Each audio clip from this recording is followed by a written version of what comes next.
Bismillahirrahmanirrahim. This is Murtaza Kait from the platform of IQ School of Finance. Welcome to the summary lecture of IFRS 9 Financial Instruments.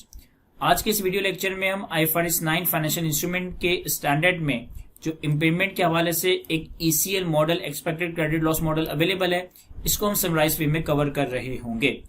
सबसे पहले तो हम कुछ important terms को discuss करते हैं, उसके बाद फिर हम IFRS 9 का expected credit loss model discuss करेंगे। IFRS 9 फाइनेंशियल इंस्ट्रूमेंट इम्पेयरमेंट के एरिया में कुछ इंपॉर्टेंट टर्म्स है हमारे पास। एक इंपॉर्टेंट टर्म है हमारे पास क्रेडिट लॉस, एक इंपॉर्टेंट टर्म है हमारे पास expected credit loss, and that expected credit loss can be either life time expected credit loss और 12 मंथ एक्सपेक्टेड क्रेडिट लॉस। अब देखें, एक फाइनेंशियल एसेट या स्पेसिफिकली डेट इन्वेस्टमेंट के कुछ ना कुछ कॉन्ट्रेक्चुअल कैश फ्लोज होते हैं। तो कॉन्ट्रेक्चुअल कैश फ्लोज और एक्सपेक्टेड कैश फ्लोज में अगर चेंज आता है, यानी कि एक कॉन्ट्रेक्चुअल टर्म के हिसाब से हमें एक डेट इन्वेस्टमेंट के ऊपर कुछ डिसाइडेड कैश फ्लोज मिलने हैं जिनको हम कॉन्ट्रेक्चुअल कैश फ्लोज कहते हैं, लेकिन हम एक्सपेक्ट करते हैं कि हम अपने कॉन्ट्रेक्चुअल कैश फ्लोज को रिकवर नहीं कर सकेंगे, हम कॉन्ट्रेक्चुअल कैश फ्लोज से कम कैश फ्लोज को रिकवर कर रहे होंगे। तो बेसिकली कॉन्ट्रेक्चुअल कैश फ्लोज और एक्सपेक्टेड कैश फ्लोज का जो डिफरेंशियल है ये कैश शॉर्टफॉल कहलाया जाएगा। इस कैश शॉर्टफॉल की अगर हम डिस्काउंटिंग करेंगे using the original effective interest rate of the debt investment, तो हमारे पास क्रेडिट लॉस का नंबर वर्कआउट हो रहा होगा। What is credit loss? Credit loss is the difference between the contractual cash flows and the expected cash flows discounted at original effective interest rate। तो हमारे पास impairment या credit loss का number आ जाएगा।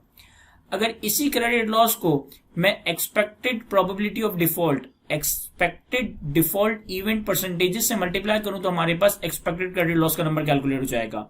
हमने credit loss calculate किया as a difference between the contractual cash flows and expected cash flows, that is cash shortfall। इसी cash flows के discounting की ओरिजिनल आईआर से तो हमारे पास क्रेडिट लॉस आ गया। अब हम इस क्रेडिट लॉस के नंबर को प्रोबेबिलिटी ऑफ डिफॉल्ट से मल्टीप्लाई करेंगे, कितने परसेंट चांस है कि आने वाले वक्तों में हमारा financial instrument, financial asset default कर सकता है, तो हमारे पास यही credit loss expected credit loss model बन जाएगा। अगर हम क्रेडिट लॉस कैलकुलेट कर रहे हैं using the probability of default over the remaining life of the financial asset, तो ये life time expected credit loss है। और अगर हम क्रेडिट लॉस कैलकुलेट कर रहे हैं using the probability of default in the next 12 month, तो ये 12 मंथ एक्सपेक्टेड क्रेडिट लॉस है। यानी कि आपने क्रेडिट लॉस वर्कआउट किया as a difference between the contractual cash flows and expected cash flows, cash shortfall discounted at original IRR. फिर इससे आपने मल्टीप्लाई किया कि कितना परसेंट चांस है, कितनी परसेंट प्रोबेबिलिटी है कि हमारा फाइनेंशियल इंस्ट्रूमेंट अपनी रिमेनिंग लाइफ में कभी भी डिफॉल्ट कर सकता है, तो आपके पास life time expected credit loss आ जाएगा। और अगर आप क्रेडिट लॉस के नंबर को मल्टीप्लाई करते हो probability of default within the next 12 months कि कितना परसेंट चांस है कि हमारा फाइनेंशियल एसेट अगले 12 महीनों में ही डिफॉल्ट कर जाएगा, तो ये आपके पास 12 month expected credit loss calculate हो रहा होगा। तो पहले तो ये कुछ इंपॉर्टेंट टर्म्स है हमारे सामने as per IFRS 9 financial instruments. इसके बाद फाइनेंशियल इंस्ट्रूमेंट्स का ये स्टैंडर्ड IFRS 9 हमें एक्सपेक्टेड क्रेडिट लॉस मॉडल में दो तरह की अप्रोचेस बताता है। Number 1 is general approach and the number 2 is simplified approach. कुछ केसेस में जनरल अप्रोच, सिंप्लीफाइड अप्रोच की एप्लीकेशन कंपलसरी है और कुछ केसेस में हमारे पास ऑप्शन है कि हम जनरल अप्रोच या सिंप्लीफाइड अप्रोच इन दोनों में से कोई एक मेथड या कोई एक अप्रोच फॉलो कर रहे होंगे। अगर तो हमारा financial asset debt investment measure debt amortize cost है या हमारा financial asset debt investment measure debt fable through OCI है, तो इस केस में हमारे लिए कंपलसरी है कि हम जनरल अप्रोच के तहत ही एक्सपेक्टेड क्रेडिट लॉस कैलकुलेट करेंगे। लेकिन अगर हमारा कोई trade receivable without significant financing component या contract asset as per IFRS 15 without significant financing component है, तो इस केस में हमारे पास मैंडेटरी है कि हम सिंप्लीफाइड अप्रोच इस्तेमाल कर रहे होंगे। मैं रिपीट करता हूं, अगर आपका financial asset debt investment at amortise cost या financial asset debt investment at fair value through OCI है, इन दो केसेस में मैंडेटरी है कि हम जनरल अप्रोच के तहत ही ECL रिकॉर्ड करेंगे। अगर हमारा फाइनेंशियल एसेट कोई trade receivable without significant financing component या contract asset as per IFRS 15 without significant financing component है, तो इन दो केसेस में कंपलसरी है कि हम सिंप्लीफाइड अप्रोच के तहत एक्सपेक्टेड क्रेडिट लॉस रिकॉर्ड करेंगे। अगर हमारे पास कोई trade receivable with significant financing component है, कोई contract asset with significant financing component है या लीज रिसीवेबल है, तो इन तीन केसेस में स्टैंडर्ड हमारे लिए ऑप्शन रखता है कि हम चाहे तो जनरल अप्रोच मेथड के तहत एक्सपेक्टेड क्रेडिट लॉस रिकॉर्ड करें या सिंप्लीफाइड अप्रोच के तहत एक्सपेक्टेड क्रेडिट लॉस रिकॉर्ड करें। इन तीन केसेस में हमारे पास ऑप्शन है to select between the general approach और सिंप्लीफाइड अप्रोच, और इन दो केसेस में कंपलसरी है कि हम जनरल अप्रोच या सिंप्लीफाइड अप्रोच इस्तेमाल कर रहे होंगे। एक चीज आपने गौर करनी है यहाँ पे कि अगर हमारा फाइनेंशियल एसेट इक्विटी इन्वेस्टमेंट है, अगर हमारा फाइनेंशियल एसेट इक्विटी इन्वेस्टमेंट है तो फाइनेंशियल एसेट इक्विटी इन्वेस्टमेंट की इंपेयरमेंट आईएफआरएस 9 में डिस्कस नहीं की गई। चूंकि इक्विटी इन्वेस्टमेंट या तो फेयर थ्रू पीएनएल होगा या फेयर थ्रू ओसीआई होगा, तो इसे हम फेयर वैल्यू पे ही कैरी कर रहे होंगे, इसमें कोई इंपेयरमेंट रिकॉर्ड नहीं करेंगे।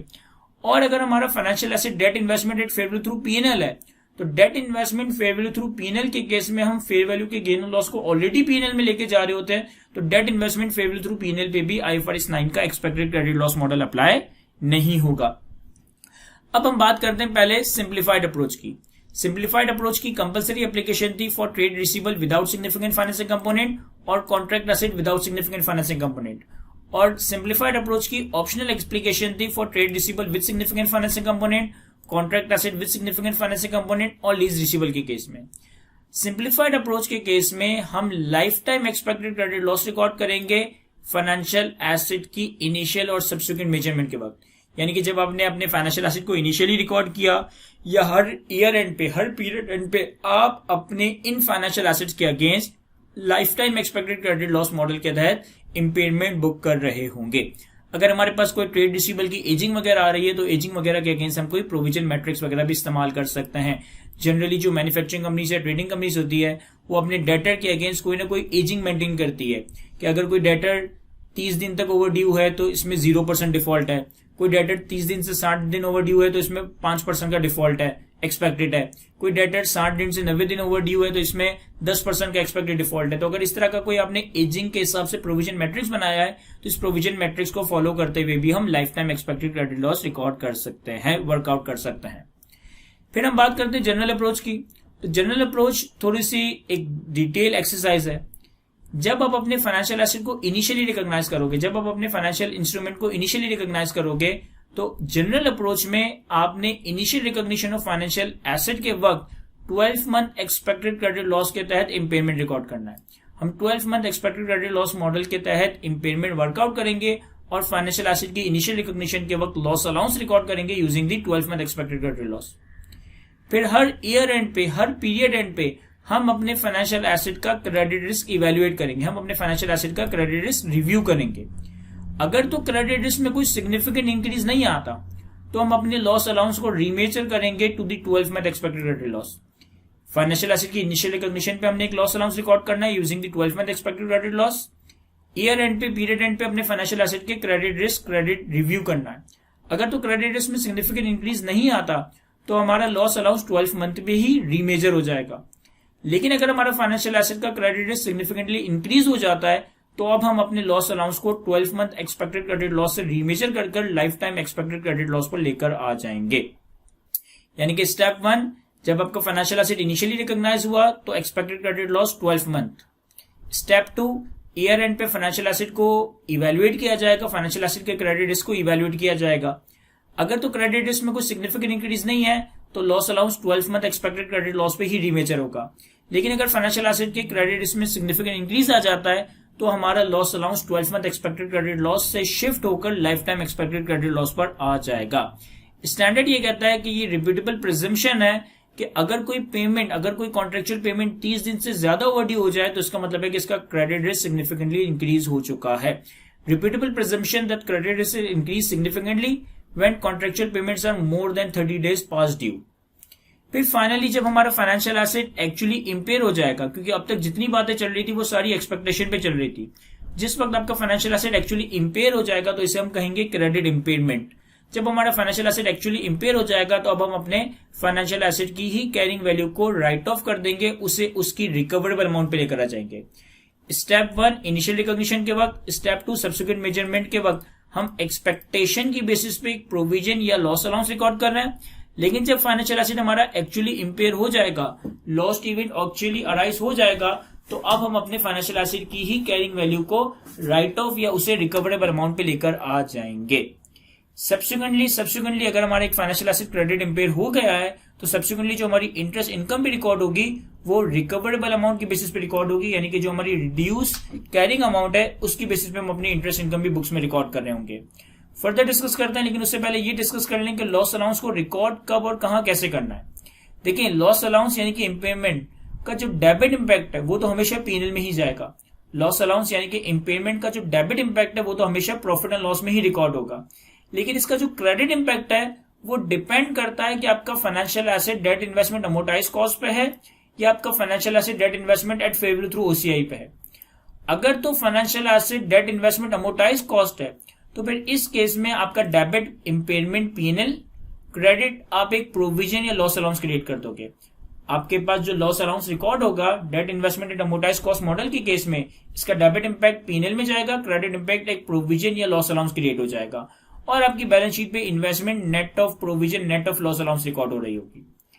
लेकिन अगर हमारा financial asset debt investment at fair value through OCI है तो ये अपने बिजनेस मॉडल के तहत, ये अपने क्लासिफिकेशन मॉडल के तहत ऑलरेडी फेयर वैल्यू पे आ रहा है, तो इस केस में लॉस अलाउंस का डेबिट इंपैक्ट तो पीएनएल में जाएगा, लेकिन इसका जो क्रेडिट इंपैक्ट है ये हम ओसीआई में रिकॉर्ड कर रहे होंगे। The loss balance is not netted against the financial asset to which it relate as it is already carried at fair value. The increase or decrease in the loss allowance is still charged to P&L, but the other side of the entry is recorded in other comprehensive income। यानी कि amortise cost के case में हमारा impairment debit, loss allowance का provision credit हो रहा होगा। OCI के केस में हमारा इम्पेयरमेंट लॉस डेबिट और अदर कॉम्प्रिहेंसिव इनकम क्रेडिट हो रहा होगा। और जब फाइनेंशियल एसेट आपका फाइनली इम्पेयर हो जाएगा तो आप अपने फाइनेंशियल एसेट की कैरिंग अमाउंट को ही राइट ऑफ करके रिकवरेबल अमाउंट पे ले आओगे। सब्सिक्वेंटली अगर हमारे फाइनेंशियल एसेट का क्रेडिट रिस्क बेहतर होता है, क्रेडिट हिस्ट्री बेहतर हो जाती है, यानी कि अब हमें लगता है कि हमारा इम्पेयरमेंट नहीं रहा, हमारे इम्पेयरमेंट के रिवर्सल की नौबत आ गई है, तो हम अपने फाइनेंशियल एसेट के इम्पेयरमेंट को रिवर्स भी कर सकते हैं और हम दोबारा से इसे अपनी ओरिजिनल कैरिंग अमाउंट पे लेकर आ जाएंगे, इसे दोबारा से अपनी हायर अपवर्ड रिकवरेबल अमाउंट पे लेकर आ जाएंगे।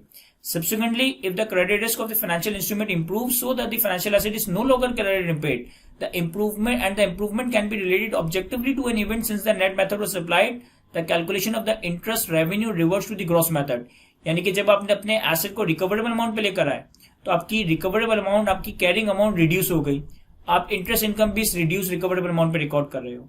सब्सिक्वेंटली अगर रिवर्सल ऑफ इम्पेयरमेंट की पॉसिबिलिटी है, रिवर्सल ऑफ इम्पेयरमेंट के इवेंट्स हैं, आपको लगता है कि आपके फाइनेंशियल एसेट अब इम्पेयर्ड नहीं रहा, तो आप अपने फाइनेंशियल एसेट को दोबारा से हायर रिकवरेबल अमाउंट पे लेकर आओगे, रिवर्सल ऑफ इम्पेयरमेंट रिकॉर्ड करोगे और अब आपका इंटरेस्ट भी इस नई कैरिंग अमाउंट पे रिकॉर्ड हो रहा होगा।